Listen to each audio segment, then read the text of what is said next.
नमस्कार साथियों, मैं विपिन कुमार शर्मा अनोखा मैथ क्लासेज के इस यूट्यूब चैनल में आपका स्वागत करता हूं।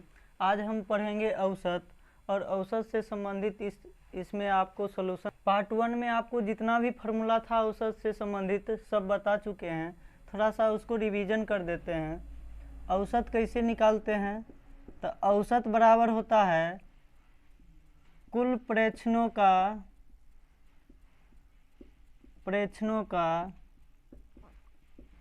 योग बट्टा में कुल प्रेक्षणों की संख्या।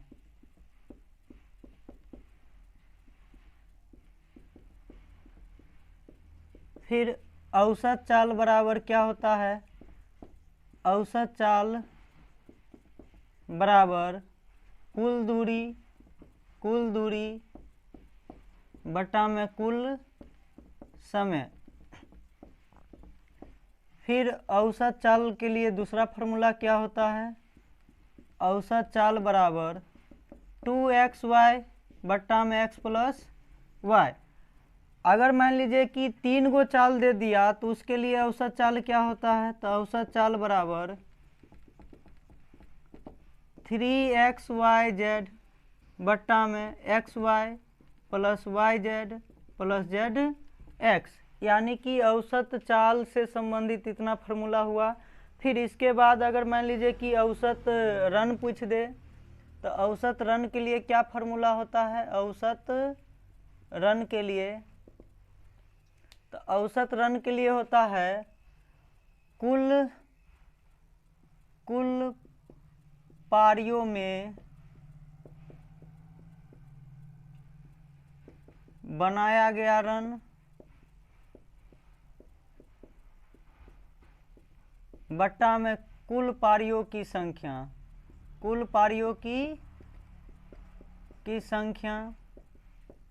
फिर उसके बाद इसमें जो होता है नवाद पारी में रन जुटता है, लेकिन नवाद पारी को गिनती नहीं किया जाता है। यानी कि कोई भी खिलाड़ी अगर आउट नहीं हुआ तो उसका रन जुटेगा, लेकिन उसके पारी औसत रन निकालते समय ओकर पारी की संख्या वो वाला नहीं जुटेगा। फिर औसत विकेट बराबर क्या होता है? औसत विकेट क्या होता है? गेंदबाज द्वारा दिया गया रन बट्टा में लिया गया विकेट। यानी कि गेंदबाज जितना रन दिया और जितने विकेट लिया उससे भाग दे दीजिएगा, औसत विकेट आ जाएगा आपको। इतना ही फार्मूला था। उसके बाद कुछ योग से संबंधित फार्मूला था जो कि आपको वीडियो में बता चुके हैं। फिर इसी में अगर मान लीजिए योग से संबंधित फार्मूला था कि प्रथम n प्राकृतिक संख्याओं का औसत क्या होता है? तो औसत क्या होता है? तो इसके लिए आपको फार्मूला बताए थे। पहले तो योग क्या होता है? तो योग होता है n into n plus 1 by 2। तो अब आपसे औसत पूछा है तो औसत क्या हो जाएगा? n से आप भाग दीजिएगा तो n प्लस 1 बाय 2 हो जाएगा।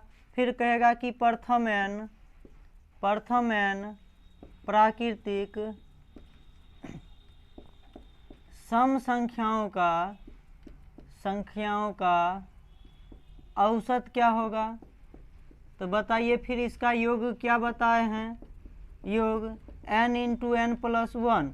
तो औसत पूछेगा तो n से भाग दीजिएगा तो n प्लस 1 आ जाएगा। फिर इसी प्रकार कहेगा प्रथम n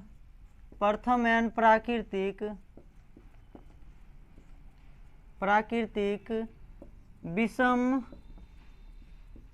संख्याओं का औसत क्या होगा? औसत।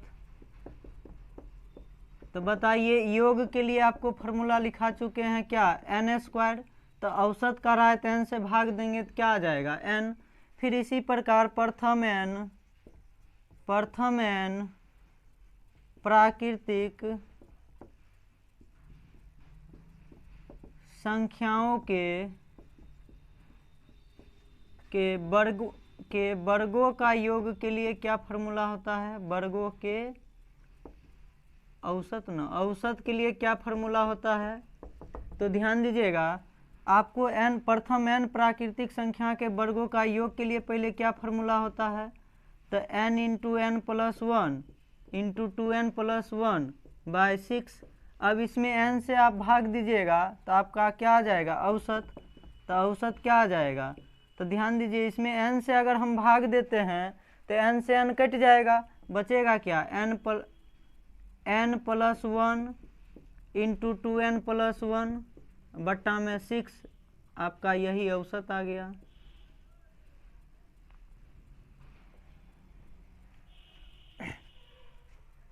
अब हम औसत से संबंधित कुछ क्वेश्चन को हल करेंगे, जिससे आपको कोई भी एग्जाम में जब आप क्वेश्चन आएगा तो कठिनाई नहीं होगा आपको, ठीक है। तो इसमें कह रहा है कि रमेश के हिंदी, अंग्रेजी तथा गणित में प्राप्तांक क्रमशः 53, 47, 74 है। तो उसका पूछ रहा है औसत प्राप्तांक कितने है? तो बताइए औसत के लिए क्या फॉर्मूला बताए हैं? औसत बराबर कुल परीक्षणों का योग, यानी देखिए क्या वो परीक्षण है? 1, 2, 3, यानी सभी का योग करेंगे 53 प्लस 47 और प्लस में 74 और बट्टा में क्या गो संख्या? तो 1, 2, 3, 3 गो संख्या है तो 3 से क्या करेंगे? भाग देंगे। अब देखिए योग कीजिए तो 7, 4, 11, 3, 14 के 4 हासिल 1, 7, 4, 11, 11, 5, 16, 1, 17 और 3 से आपको क्या देना है? तो भाग भी देना है। 5 या 15, 2, 4, 3, 8, 24, यानी आपका औसत पूछेगा कि औसत प्राप्तांक कितना है? तो 58 आया। इस तरह से आप औसत निकाल सकते हैं। क्वेश्चन क्या कहा है? क्वेश्चन कहा है एक चरवाहे ने 12 भेड़े तथा 8 बकरियां कुल 18,600 रुपये में खरीदी। यदि एक भेड़ का औसत मूल्य 1260 रुपये हो तो एक बकरी का औसत मूल्य क्या होगा? तो बताइए आप। इसमें भेड़ को x मान लीजिए और बकरियां को y मान लेते हैं। ध्यान दीजिएगा, तो आपका एगो समीकरण बनेगा 12x + 8y बराबर टोटल कितने रुपया है? तो 18,600 रुपये में खरीदा।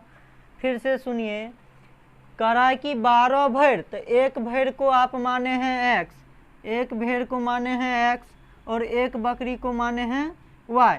तो बताइए 12 भेड़ है तो 12 गुने x प्लस 8 गुने y, टोटल मूल्य कितने? तो 18,600।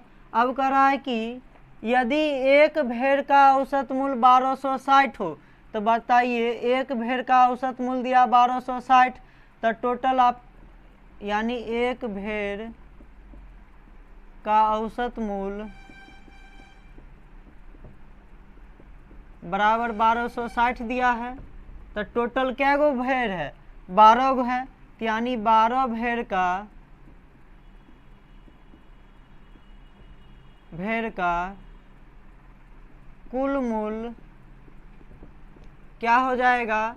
तो 1260 गुने 12 कीजिएगा, 0, 12 को 0 से गुना कीजिए, 12 के 0 0, बरछक 72 के 2 और 12 12 144 और 7 151, यानी कि 15,120 रुपया आया है 12 भेड़ का, ठीक है। तो आपको पूछ रहा है कि एगो बकरी का औसत मूल्य क्या होगा? तो बताइए 12x के जगह पर आप इतना रखिएगा कि नहीं, यानी कि 12x + 8y बराबर में 18,600।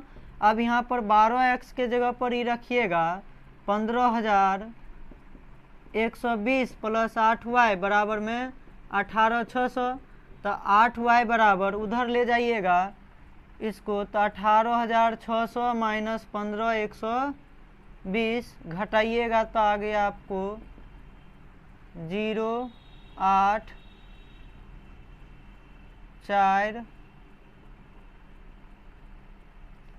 3, यानी y का मान पूछे तो 8 चौक 32, 2 8, 8 रिक 24, अब बच गया इधर 4 0, 8 पंचे 40, यानी एक भेड़ का औसत मूल्य पूछेगा, एक बकरी का औसत मूल्य पूछेगा तो कितने रुपया, 435 रुपया दीजिएगा। अगर मान लीजिए आपको नहीं समझ में आया होगा तो एक बार और समझा देते हैं। कराए 12 भेड़े तथा 8 बकरियां का कुल मूल्य है 18,600। तो बताइए, तो 12 एगो भेड़ को मान लिए हैं x, तो 12 भेड़ के 12x, एगो बकरी को y माने हैं तो 8 गो बकरी के 8y, टोटल योग करते 18,600। अब करा एक भेड़ का औसत मूल्य है 1260 रुपया, तो 12 गो भेड़ है तो 12 से गुना कर लिए, तो 12 भेड़ का औसत मूल्य आ गया आपको कितने, 15,120। अब बताइए, इस समीकरण आपको दिया हुआ है, जहाँ पर 12x है वहाँ पर क्या रखिएगा, 15,120 रखिएगा। तो रखे हैं, देखिए उका जाएगा तो घटेगा तो कितना बचा, 3480। तो y बराबर काटिएगा 435, यानी एक बकरी का औसत मूल्य पूछेगा तो 435 आपका आंसर आएगा। अब देखिए यहाँ पर थोड़ा सा क्वेश्चन है कि करा एक कक्ष के 32 छात्रों का औसत भार दिया 40.5 kg। यदि अध्यापक भी सम्मिलित कर लिया जाए तो औसत भार में 500 ग्राम की वृद्धि हो जाती है। करा अध्यापक का भार क्या होगा। तो बताइए कि 32 छात्र के जो है औसत भार दिया है, 32 छात्र का औसत भार दिया है 40.5, तो कुल भार क्या हो जाएगा। तो 32 छात्र का कुल भार बराबर, तो 32 गुने 40.5 हल कीजिएगा, तो 32 गुने इतना गुना कीजिएगा,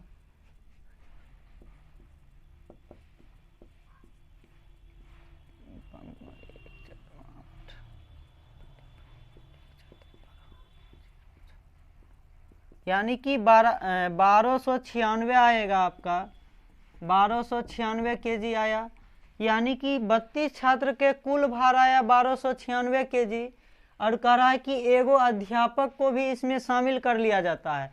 तो पहले 32 गो टोटल था, अब एगो अध्यापक शामिल होंगे तो टोटल हो गया 33 गो, यानी छात्र और अध्यापक मिलाकर टोटल कितने हो गया, तो 33। तो 33 गो हो गया। और कह रहा है कि औसत भार में 500 ग्राम की वृद्धि हो जाती है। पहले था 40.5 kg, अब 500 ग्राम का मतलब हुआ आधा kg, तो आधा kg इसमें बढ़ जाएगा, तो यानी 41 kg हो जाएगा। तो यानी 33 गुने 41 बराबर आप हल कीजिएगा, 33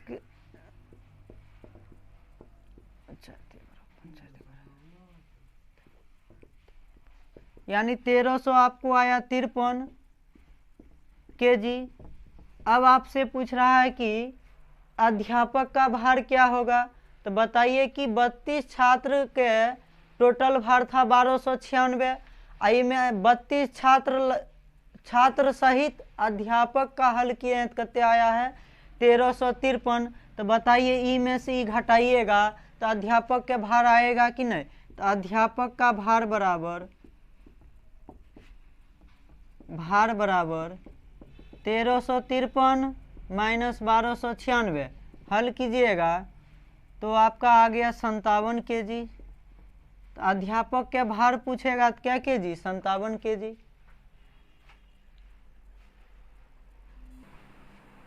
ध्यान दीजिएगा, कराए 32 छात्र के कुल औसत भार है 40.5, तो 32 छात्र के कुल भार क्या हो जाएगा, 32 गुने 40.5 हल कीजिएगा 1296 kg। अब कह रहा है कि अध्यापक को भी शामिल कर लिया जाए। तो बताइए अध्यापक शामिल होगा तो पहले 32 था, छात्र था 32, एगो अध्यापक शामिल हो गए, टोटल हो गए 33। और कह रहा है कि भार में जो है 500 ग्राम की वृद्धि हो रही है।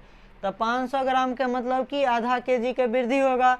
पहले था 40.5, अब हो जाएगा 41। इसको हल कीजिएगा 1353। तो कह रहा है कि अध्यापक का भार क्या होगा। तो 1353 माइनस 1296 कीजिएगा 57 kg। अब देखिए क्वेश्चन क्या कहा है, एक नाव के 10 नाविकों में से 58 kg के भार वाले एक नाविक के स्थान पर एगो नया नाविक आ जाता है या व्यक्ति आ जाने से इनके औसत भार में 1.2 kg की वृद्धि हो जाती है। कह रहा है नए नाभिक का भार कितना होगा।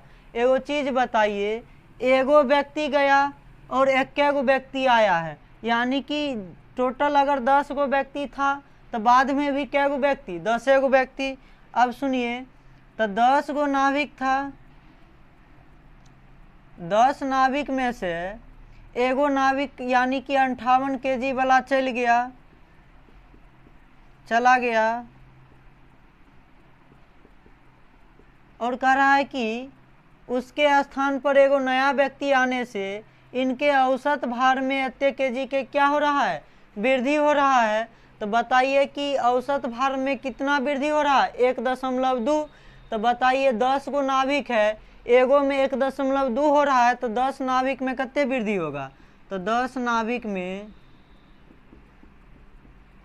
कि औसत भार में वृद्धि बराबर क्या हो जाएगा, तो 10 गुने 1.2 बराबर कितने, तो 12 kg। यानी टोटल जो है ना वृद्धि हो रहा है 12 kg। बताइए, तो कह रहा है कि नए नाभिक का भार कितना होगा, तो जो गया ओकर था 58 kg। अब बताइए जो नयका आया है उससे बढ़ क्या kg रहा है, 12 kg। आप इस दोनों का योग कीजिएगा तो टोटल क्या kg आया, तो नया नाभिक का भार कहेगा, नया नाभिक का भार बराबर, तो क्या हो जाएगा 58 प्लस 12 बराबर 70 kg। यानी कि 70 kg के व्यक्ति आया होगा तभी तो उसका औसत भार कितने बढ़ेगा, 1.2 kg बढ़ेगा।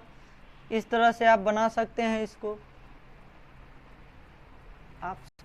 अब देखिए आपसे क्वेश्चन क्या कहा है कि 11 परिणामों का औसत 60 है। तो बताइए 11 परिणामों का कुल योग क्या हो जाएगा, कुल योग। तो औसत अगर 60 है, 11 से गुना कर देंगे तो कुल योग आ गया आपको 660। अब कह रहा है कि यदि प्रथम 6 परिणामों का औसत 59 है, यानी कि मान लीजिए कोई भी संख्या 11 गो है, मान लेते हैं,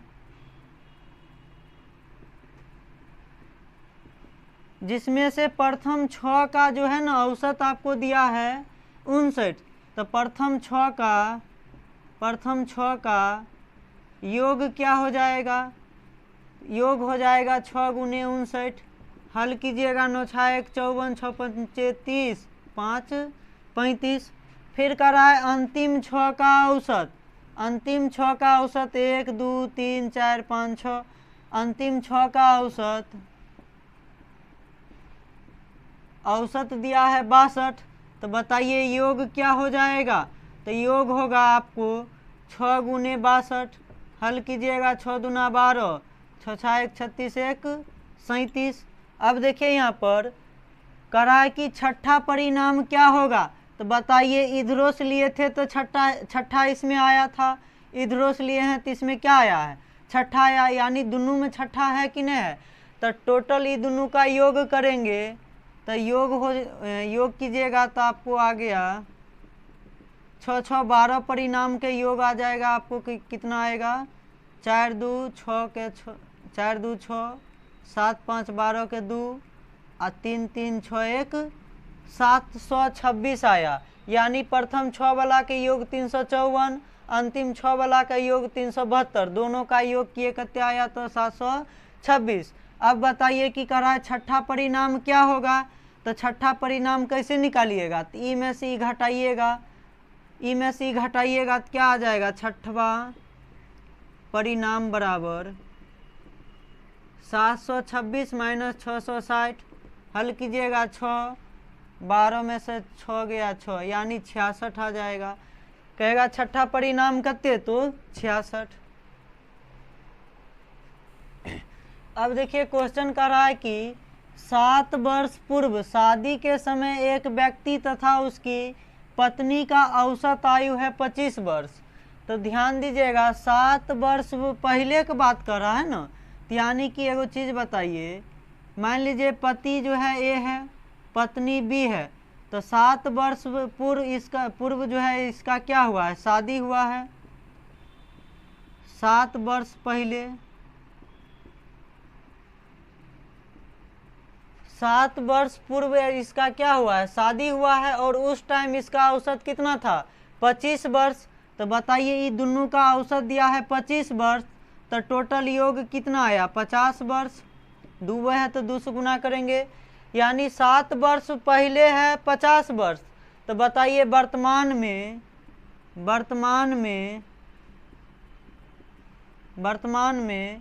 पति और पत्नी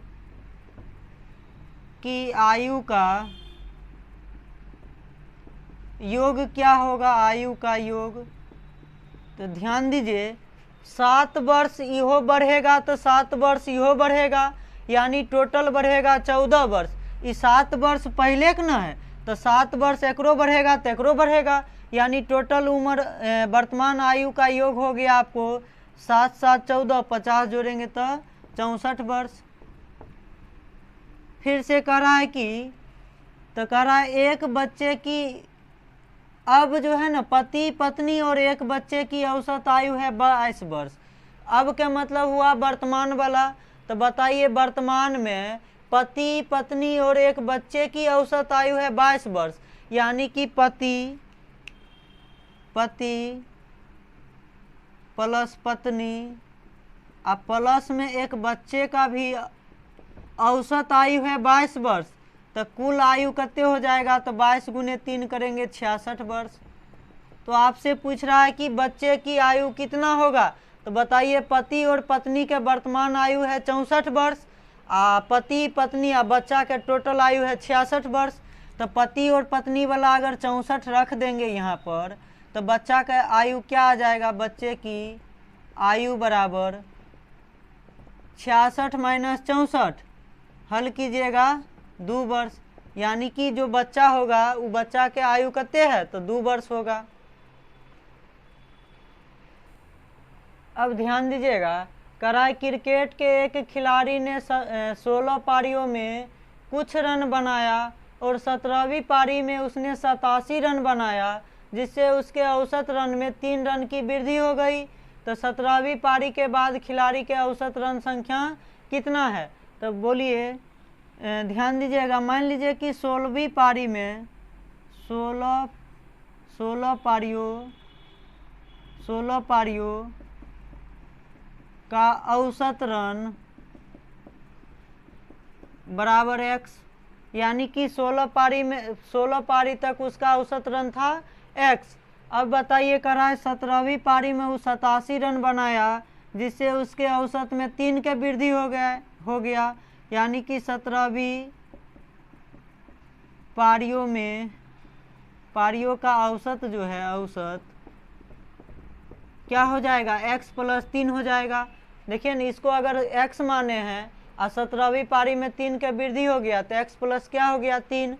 अब एगो चीज़ बताइए, 16 गुने x करेंगे तो 16x, यानी टोटल रन आ जाएगा।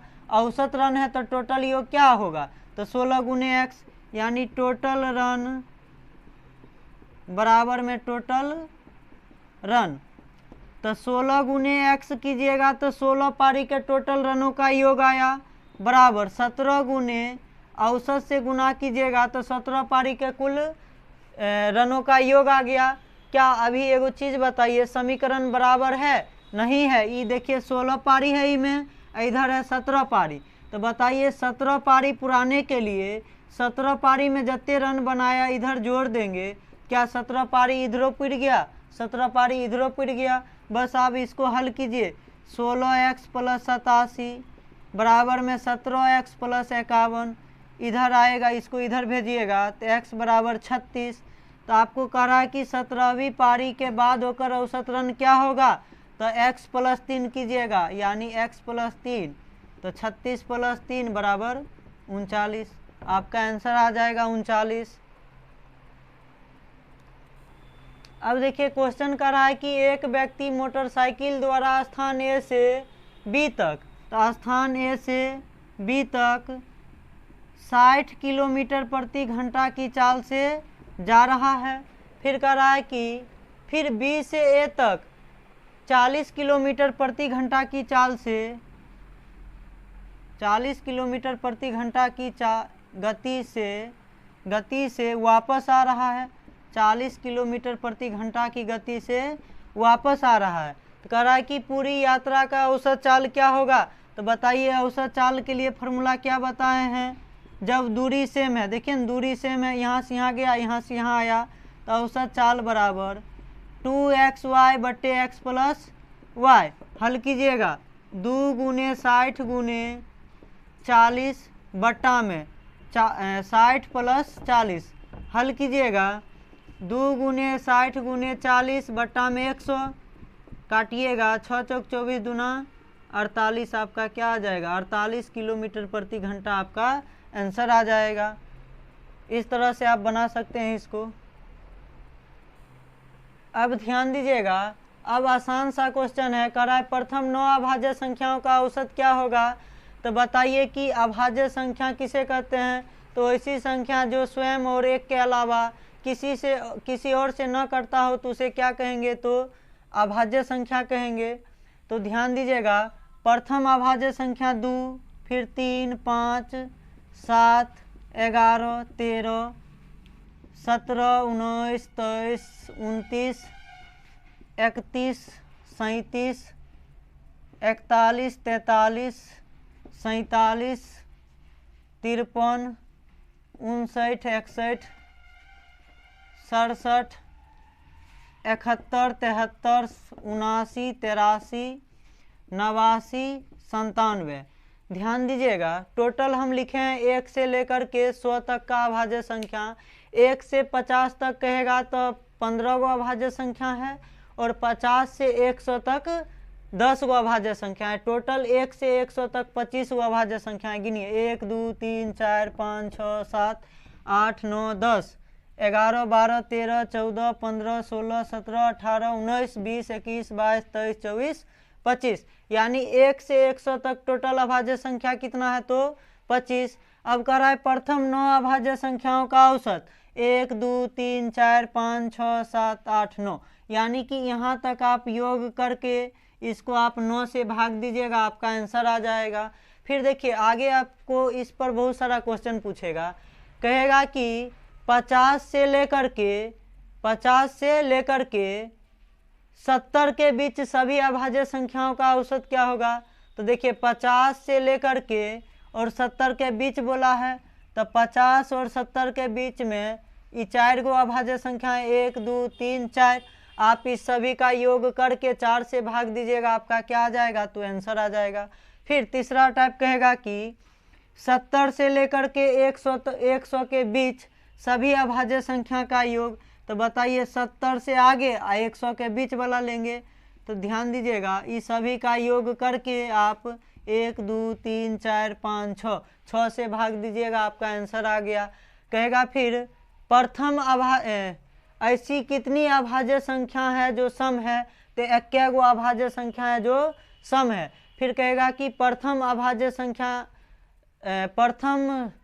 सम अभाज्य संख्या कौन सा है, तो 2 हो गया। इस तरह से आप क्वेश्चन इस तरह से बना सकते हैं। आप अभाज्य संख्या से आप कोई भी क्वेश्चन आएगा इस तरह से आप हल कर लीजिएगा। अब देखिए क्वेश्चन कहा है कि प्रथम 5 3 के गुणजों का औसत क्या होगा। तो बताइए अब देखिए कह रहा है कि प्रथम 50 प्राकृतिक संख्याओं का औसत क्या होगा। तो पहला तरीका है कि फार्मूला क्या बताएं, प्रथम n प्राकृतिक संख्या का औसत n + 1/2, इस पर बैठाइएगा। टोटल 50 दिया है, 50 + 1/2। अब दूसरा तरीका क्या है, तो बताइए प्राकृतिक संख्या किसे कहते हैं। तो गिनती की संख्या को प्राकृतिक संख्या कहते हैं। 1 से लेकर के आपको करा है 50 तक ना, तो पहला संख्या इसमें आया 1, लास्ट वाला कितने 50, दोनों का योग कीजिएगा। 51 बट्टा हमेशा 2 से भाग दीजिएगा, आपका आंसर कितने 25.5, दोनों पर आंसर।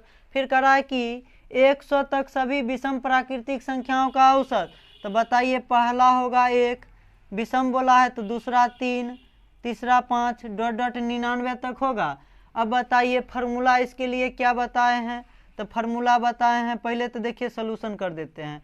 पहला संख्या 1 आया, लास्ट वाला 99, दोनों का योग कीजिए 100 और 100/2 कीजिएगा, आपका आंसर कितने आ गया? तो 50 आ गया।